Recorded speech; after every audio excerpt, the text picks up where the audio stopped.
કાશીધામ કહાવાનો ઇતિહાસ સાંભળીશું ખુદ રાજા બાપાની પાસેથી।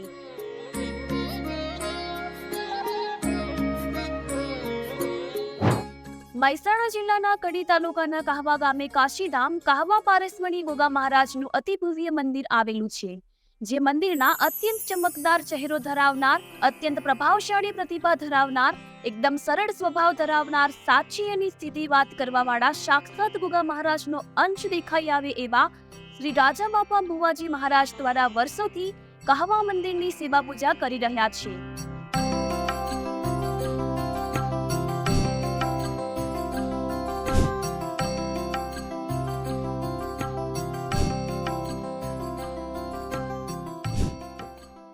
કહવા પારસમણી ગોગા મહારાજના સેવક રાજા બાપાએ જણાવ્યું હતું કે તેઓના વડવાઓ મૂળ કાશીના હતા અને ત્યાંથી આશરે 1300ની સાલમાં કાશીથી નીકળી તેઓના મૂળ ગામ ટુંડાલે આવ્યા અને ત્યાંથી કહવા ગામે આવી વસ્યા।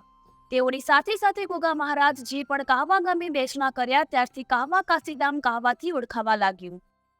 જ્યારથી કાશીધામ કહવા ગામે આ ચમત્કારી ગોગા મહારાજ પૂજાવા લાગ્યા અને ગોગા મહારાજના રાફડામાં સુવર્ણ કટોરીમાં ગાયનું દૂધ, સાકર અને તુલસીના પાન મિક્સ કરી બાપાને ચડાવવામાં આવે છે।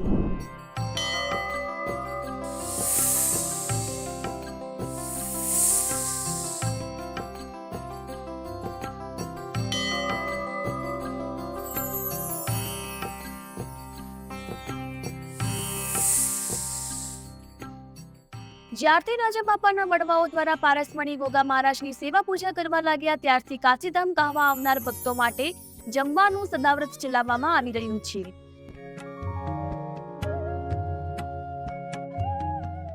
જે કાશીધામ કહવા આવનાર તમામ ભક્તો યાત્રિકોને વિનામૂલ્યે બપોરે અને રાત્રે જમાડવામાં આવે છે।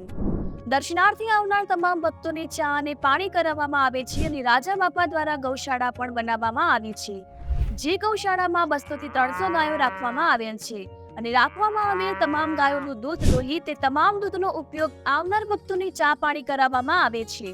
અને તેમજ રાજા બાપા દ્વારા કહવા ગામે નવચેતન વિદ્યાલય શ્રી જયરામ બાપા છાત્રાલય નામથી શાળા અને હોસ્ટેલ ચલાવવામાં આવી રહી છે, જે શાળા અને હોસ્ટેલમાં અભ્યાસ કરતા તમામ વિદ્યાર્થીઓને દૂધ પીવડાવવામાં આવે છે, તેમ તમામ ગાયના દૂધનો ઉપયોગ કરવામાં આવે છે। કાશીધામ કહવા ગોગા મહારાજની કૃપાથી આવનાર ભક્તોના ગોગા મહારાજના આશીર્વાદથી તેઓના પરમ ભક્ત અને બુવાજી રાજા બાપા દુઃખ દૂર કરે છે। પછી ચાહે આવનાર ભક્તનું ગમે તેવું દુઃખ હોય, શરીરના કોઈ રોગથી પીડાતો હોય કે કોઈને વિદેશ જવાના વિઝા ના મળતા હોય કે કોઈને બાળકો ન થતા હોય તેવા તમામ દુઃખો મહારાજ ઉપર શ્રદ્ધા અને વિશ્વાસ રાખનાર તમામ ભક્તોના દુઃખ અને મનોકામનાઓ પૂર્ણ કરતા હોય છે।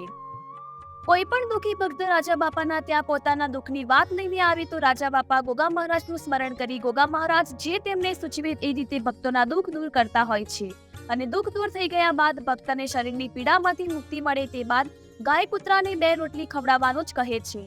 બાકી કોઈ બીજી અંધશ્રદ્ધા કે કોઈ ખોટા ગેરમાર્ગે દોરવાનો કે દોરાવવાનો પ્રયાસ આ કહવા ગામે કરવામાં આવતો નથી।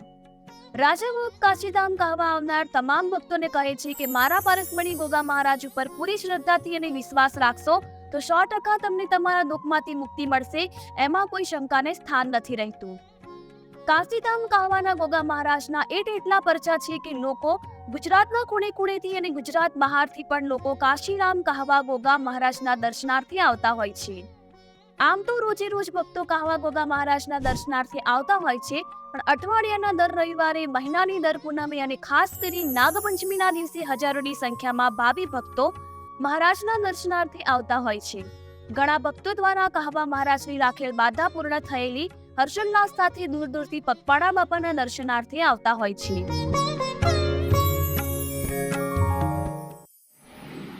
નમસ્કાર દર્શક મિત્રો, જીપી ન્યૂઝમાં આપનું હાર્દિક સ્વાગત કરું છું। હું વિશાલ પરિચાર। મિત્રો, આજે આપણે કાશીધામ કાસવા ગામે ગોગા મહારાજના મંદિરે આવ્યા છીએ। ચાલો જાણીએ રાજા બાપુ સાહેબે શું છે આનો ઇતિહાસ, શું છે આખી કહાની। જય ગોગા મહારાજ। મહારાજ, કાશીધામ કહવા ગોગા મહારાજનો શું ઇતિહાસ છે જણાવશો? ગોગા મહારાજ કાશીધામનો ઇતિહાસ એવો છે કે અમારા વડવાઓ વર્ષો પહેલા 1300ની સાલ કહેવાય છે અમારા, અને કાશીધામ કહવા એવું કહેવાય કે એક જમાત નીકળી હતી કાશીથી, અને એ જમાત ફરતી ફરતી એક જંગલમાં આવી. અમારું મૂળ ગામ ટુંડાલી છે. ત્યાં આગળ આ જમાત આવી એટલે અમારા વડવાઓ માલ ચારવા ગયા. ત્યાં આગળ માલ ચારતા એ લોકોનો પરિચય થયો. પછી કે બેટા થોડું દૂધ બાપુ પીશો. એટલે અમારા વડવાઓ એવું કીધું કે બાપુ લાવો દૂધ અમે પીએ. એ વખતે પછી અમારા વડવાઓએ સોંઠેનું દૂધ લેવા ગયા એટલે બાપુ ધૂણામથી ઉઠીને એવું બોલ્યા કે બાપા હું કોઈ સોંઠનું દૂધ લાવો. એ સોંઠ જે વિયાણાવાની હતી એ સોંઠ બતાવી એટલે અમારા વડવાઓ સમજવાના કે બાપુ એને દૂધ ના આવે, કે બેટા એને દોવો દૂધ આવશે. આ વખતે એને દોઈ એટલે દૂધ આવ્યું. એટલે અમારા વડવાઓને એવું થયું કંઈક પરમાત્માનો અંશ છે. અને એ વખતે બાપુને ખૂબ સેવા કરવા માટે કાયમ માટે 2 ટાઈમ જવા મળ્યા. વર્ષો સુધી 40-50 વર્ષ સુધી દૂધ બાપુને પાયું. એ ધોણે જઈને કાયમ માટે આશીર્વાદ લેતા. અને એમ કરતા કરતા બાપુને સમાધિનો ટાઈમ થયો, દેવ દિવાળીનો દિવસ થયો. એ વખતમાં બાપુએ આ લોકોને ના પાડી કે બેટા દૂધ લઈને ના આવશો. અને આ લોકોના મા બાપ જેવો એકબીજાને સંબંધ થઈ ગયો હતો. એટલે પછી આ લોકો કે ના બાપુ અમે દૂધ લઈને આવીશું. અને આ લોકોના વિચારોમાં કે મને સમાધિ બાપુના મનથી કે લેવા દે છે નહીં. આ બાપુ ત્યાંથી નીકળી ગયા અને એક જગ્યાએ ગામના પાદરમાં જઈને ત્યાં આગળ સમાધિ લઈ લીધી. એટલે આ લોકો ધૂણજ્યા, ખૂબ રહ્યા, રોયા, રતડ્યા, પણ બાપુ મળ્યા નહીં. ઘરે બેઠા એટલે સોગવાન બેઠા એટલે બાપુ સપનામાં આવ્યા કે બેટા રોશો નહીં. તમને આવતી કાર્તક મહિનાની દેવ દિવાળીના દિવસે 14ની સાંજે તમે આવજો, હું તમને સિદ્ધપુર માધુપાવડીઓ મળે. આ લોકો ભગવાનની વાટ જોઈ રીતે 12 મહિના થયા એટલે ત્યાં આગળ નીકળ્યા. અને એમની વાટે નીકળતા નીકળતા સિદ્ધપુર જ્યાં ત્યાં આગળ નદી કિનારે બેઠા. બાપુ 3 વાગ્યા સુધી આયા નહીં. અને આ લોકો ત્યાં આગળ બેઠા કે હવે ના આવે તો આપણે અમે દેહ વિલંબ કરવો. અને થોડીક વારથી પરોઢિયાના 4 વાગે એટલે બાપુ ત્યાં આગળ આવ્યા. બાપુએ ખૂબ ખૂબ આશીર્વાદ આપ્યો. અને જોડે જોડે એમની માળા, કરંડીઓ, એમની જોડી, એમની પુસ્તક બધું બાપુએ આપી દીધું. આ લોકો કુંવારકા નદીમાં સ્નાન કર્યું અને બાપુએ ખૂબ આશીર્વાદ આપ્યો. બાપુએ એવું કીધું આવનારને ટુકડો આલજો, આવો એને આવકાર દેજો, તમારી પેઢીઓ કાયમ ચડતી કળા રહેશે. અને સમય આવ્યો એટલે એ વખતમાં બાપુના આ લોકો કહેવા માટે બાપુ ઘરે ચલો. પણ બાપુ કે ના બેટા હું કાયમ તમને મળીશ. બાપુએ કીધું નાગ કઈડે આ રીતે તમે લોકોને આશીર્વાદ આલજો. કોઈને રોગ હોય, કોઈને બાળક ના હોય તો હું તમારા બોલથી કાયમ માટે આપીશ. આવી ભગવાનનો નામનો આશીર્વાદ આલ્યો. પણ આ કંડીઓની જોડી તમે કઈ જગ્યાએ મૂકતા નહીં. અને એ વખતે આ લોકો ત્યાંથી બાપુએ એવું કીધું કે દર કાર્તક મહિનાની 14 આવે એટલે તમે અહીંયા પધારજો, હું તમને મળીશ. આવો દિલાસો આપીને ત્યાંથી નીકળ્યા. આજે પણ કાર્તક મહિનાની 14 અમે દૂધ લઈને ત્યાં જઈએ છીએ. પારસ પીપળી છે, સિદ્ધનાથ મહાદેવ છે, કુંવારકા નદી છે ત્યાં આગળ. પણ આજે અમે જવાનું પેઢીઓથી 1300ની સાલમાં વચન મળેલું છે. અને કાશી કાહવા ધામ એવું કાયમ માટેનું આ બાપાનું એક સ્થાન છે. અને ત્યાંથી આ લોકો નીકળ્યા અને જોડે જોડે બાપુના જોડેથી નીકળ્યા. બાપુ અલોપ થઈ ગયા અને જોડે વચમાં દાસ જ ગામ આવ્યું તો બાપુ ત્યાં આગળ બેઠા. અને ત્યાં આગળ બેઠા એટલે એ સમયમાં રબારી સમાજમાં તો આવકાર બહુ મોટો છે. એમને નેહડામ લઈ ગયા. પેલા બાપા તો બેઠા નદી કિનારે, બાપા અહીં બેઠા. નેહડામ લઈ ગયા તો બાપુ ત્યાં આગળ બેઠા. અને ત્યાંથી નીકળ્યા કે લાવો ધોણા જઈએ તો બાપુ ત્યાં બેઠા. અને જોડે જોડે અમારું ટુંડારી ગામ છે ત્યાં જ્યાં બાપુનો દીવો કર્યો તો બાપુ ત્યાં બેઠા.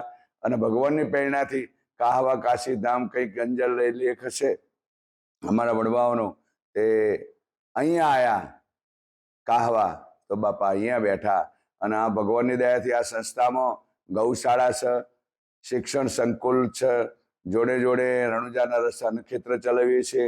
રાપરમાં પણ અમે હોસ્ટેલ ચલાવીએ છીએ અને નિસ્વાર્થે સેવા કરીએ છીએ. આ સંસ્થામાં મહિનામાં 50,000 માણસ જમતું હોય છે અને સદાવત ચાલતું હોય છે. પેઢીઓથી સદાવત ચાલે. જે દિવસે કોઈ સગવડ નથી એ દિવસે અમારા માતાઓ બહેનો ઘંટી ફેરી ફેરીને દૈણા દરી દરીના સદાવત આ ટુકડો રાખેલો છે. ભગવાનની પ્રેરણાથી, પરમાત્માની કંઈ પ્રેરણાથી અહીંયા બધી જ વ્યવસ્થા મળી રહેશે. ચૈત્રી પૂનમનો પણ બહુ મોટો મહિમા છે. ત્યાં આગળ પણ બાપાનો મેળો બહુ મોટો કાશવામાં ભરાય છે.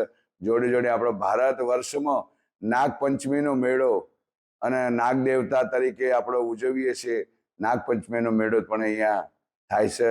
એટલે અહીંયા આગળ મોટું સદાવત ચાલે છે. બંને મેળામાં પણ લાખોની સંખ્યા હોય પણ સદાવત અન્નક્ષેત્ર ચાલે છે. તો ચલાવીએ છીએ. સર્વને ભગવાન ગોગા મહારાજ ખૂબ ખૂબ ભગવાનનો આશીર્વાદ છે.